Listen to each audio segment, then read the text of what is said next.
Hi. So, two people reached out to me and they have relationship advice that they want to ask, and I thought maybe we can make an episode out of it. So, we'll see where this goes. But without further ado, let's begin. So, question number one from person number one is, hey, I don't want to tell you if I'm a boy or a girl because I don't want you to have a personal bias. Fellow overthinker. Hello, I recognize, I see you. But my ex has returned and I'm kind of weak for them. I am single, so no relationship is holding me back, but I don't know if it's a great idea to go back to them. So my question is what to do when the one that got away comes back. Okay, so let's establish one thing. You are looking for something meaningful here, hence the turmoil. You are also somebody who is curious to know why they came back. But at the same time, you don't want to risk getting hurt again, because if you hadn't gotten hurt, you wouldn't have had this turmoil in the first place. Yeah. Having established that, your answer can come in a short version and a long version. So the short version is that you tell them no, or you block them, or you tell them, or you basically ignore them. But then you don't want to do either of those things because you're curious as to why they come back. So if you do want to approach them, maybe start by securing your heart so that you don't get hurt again. How do we do that? By responding to them, and you text back something to the effect of, hey, we haven't spoken in a while, what made you reach out? So this is the not so direct version of kaam bol ya kaam kya hai. And this will ensure that the other person, if they were planning to dance around the bush, they will not dance around the bush anymore. They could reply back by saying, I miss you, I just wanted to talk to you. Whatever that reply implies that they want to get back with you. You need to, at this point, ensure that you set a boundary. Because if it's just a text of I miss you, this is not very respectful, because you haven't reached out to somebody in a very long time, and just out of the blue you say I miss you. If they say I miss you, go back to the previous statement that okay, but then we haven't spoken in a while.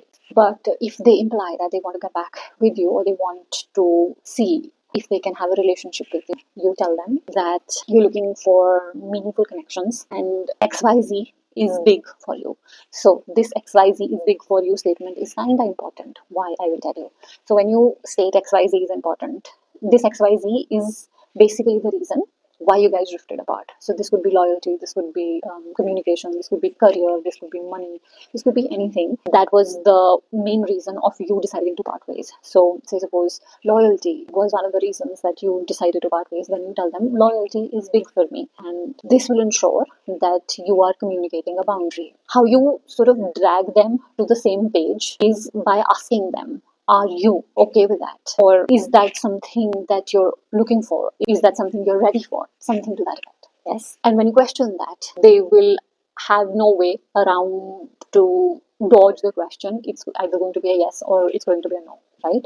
So if it's a yes, then you have to give them time to prove themselves and give yourself time to assess if what they're saying and what they're doing actually congruent. In, like my mother says, karni aur kathni mein bahut fark hai. Sometimes there's a very big gap.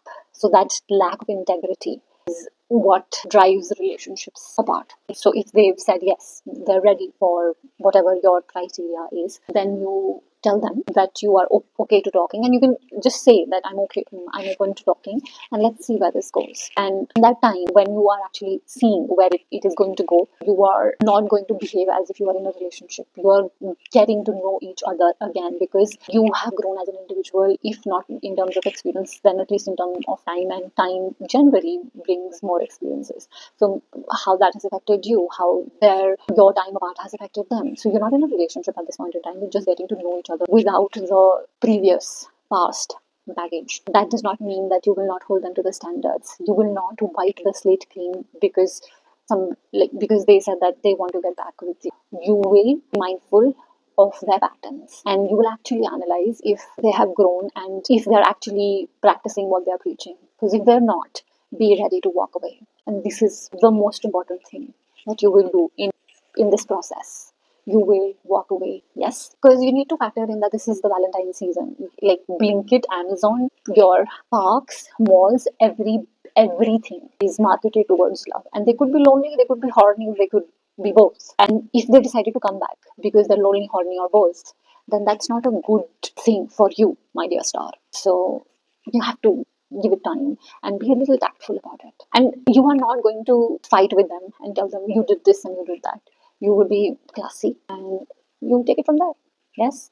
Hope that helps. Okay, so person number 2 says, my partner and I argue a lot. We are in love, but I think my only two options at this point are one, endless fights, or two, become the doormat. I thought about therapy, but our fights aren't that big, so I thought of asking you what to do. I don't think they intended, but I don't know if this is coming from a girl or a boy either. So that's that. Whatever I understand from this is you want to know about the arguments, and I will try to answer to the best of my understanding. So, whenever we usually argue to ensure that we tell the other person that we're right and they're wrong. So, I think my friend and I had this thing whenever she argues with her partner, she has to take 2 steps back, think, like calm down 2 seconds and ask herself, do I want to be happy or do I want to be right? And this is something was introduced by my counselor. They told me to ask myself when I get into sort of a defensive situation with anybody, not just a romantic relationship, that do I want to be right or do I want to be happy? And because sometimes when we argue, we may win the argument, that might leave you unhappy, that might leave your relationship weaker. So having that understanding is important first and foremost. Now, say suppose you have to argue because it's something important. You need to categorize the fight, whatever the fight is about, into 3 categories.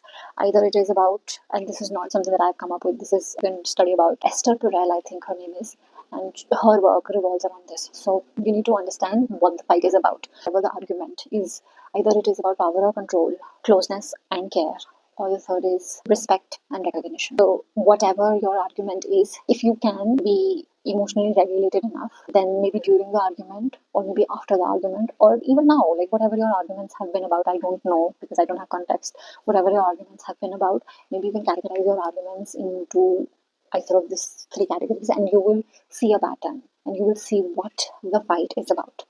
Now let's see, you've categorized whatever the fights are about into these 3 categories and you recognize what your pattern of fighting is. You argue correctly, like you have to make your case correctly. I don't think it's more like arguing at this point. If you are dysregulated, it doesn't feel like arguing. So the next phase after realizing your patterns is that you talk about facts, how you interpreted or they interpreted the so-called facts, and how those interpretations made you feel. I'm addressing this for people who are watching this on video. This is another day, you can tell by the clothes that I'm wearing. I got interrupted that day, but the silver lining is there were more people who responded to stories, asked questions, and I thought I will loop it in here. Without further ado, the next question is, what do I do to stop him from talking bad about me to others?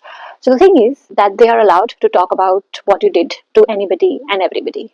And so are you. You're allowed to talk about what they did to anybody and everybody. There isn't anything that you can't do. If you were that concerned about what they were doing, saying behind your back, maybe you should have been nicer.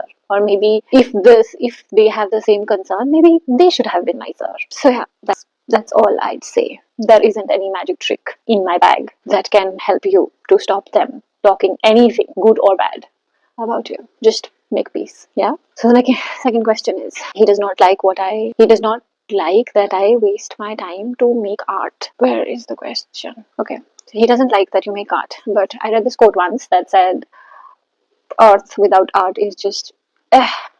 So keep that in mind. Not because some girl on the internet told you to, because when you're in survival mode, you don't think about creating art. You think about survival. You think about making ends meet. But once that is taken care of, you can think about creating art. First and foremost, I personally believe that you creating art is entirely up to you. Just in case you want to explain this to your partner, maybe explain this: philosophy, art, friendship, things like this are unnecessary because these things don't have survival value. Like, these are not skills that you need to survive, right? But these things give value to survival. So if art is a wastage of time, so is friendship, so is philosophy.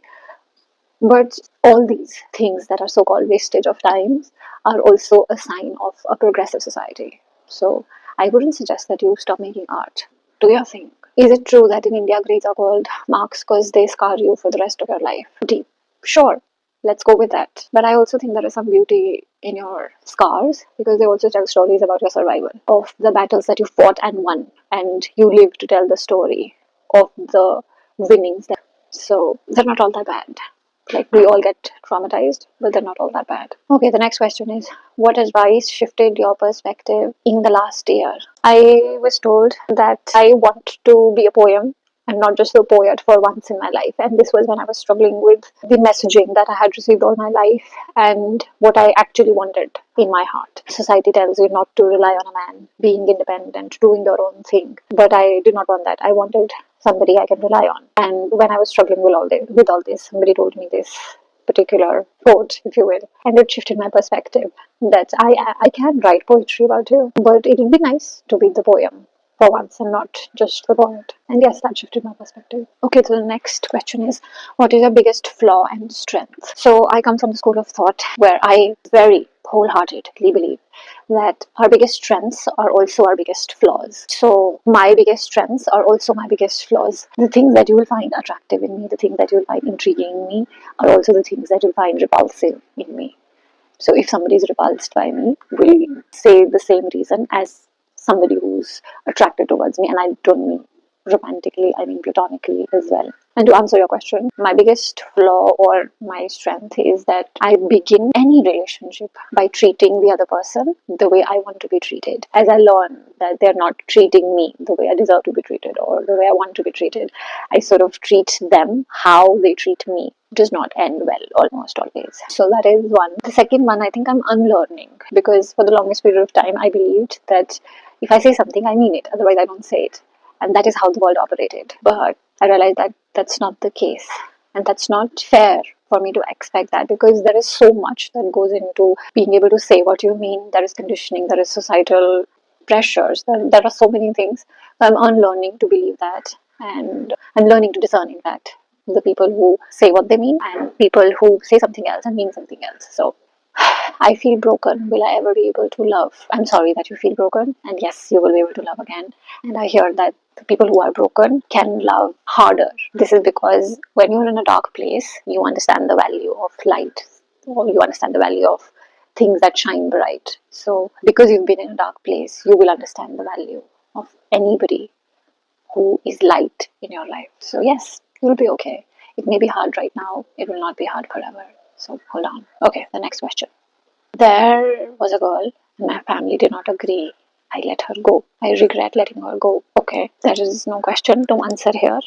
But we will make do with what we have. I feel bad for you because you could have fought for her. Maybe she did deserve to be somebody who will actually fight for her, because we fight for people, for things we actually, truly want in our life. That's fact. So maybe you do not fight that hard.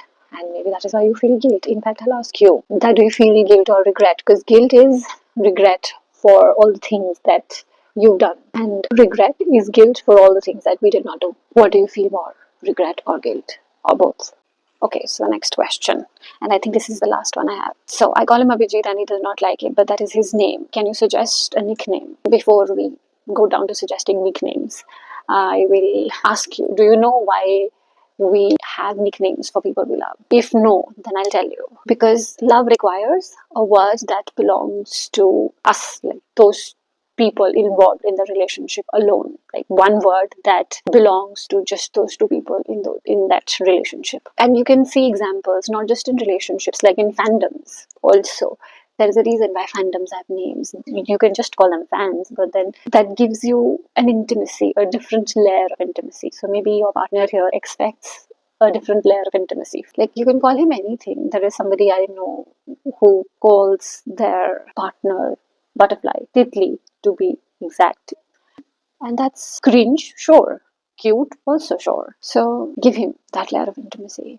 And you never know, that may be an upgrade, an evolution for a relationship. And maybe ask yourself, why have resistance towards giving your partner a nickname? It's just a nickname. Come up with something. It's not a competition. I don't know if he has a nickname for you. So it's not a competition with whose nickname is better. If he doesn't like it, he'll tell you. He's allowed to tell you. Don't get offended then. But experiment and you'll come up with a nickname. So yeah, that's it for today. Maybe all these questions and answers helped you with a little bit of clarity regarding love. And these real life scenarios gave you a little more perspective on things that you're dealing with in your love life. So that's that. I'll see you in a while. Yeah, love you to moon and back. Bye.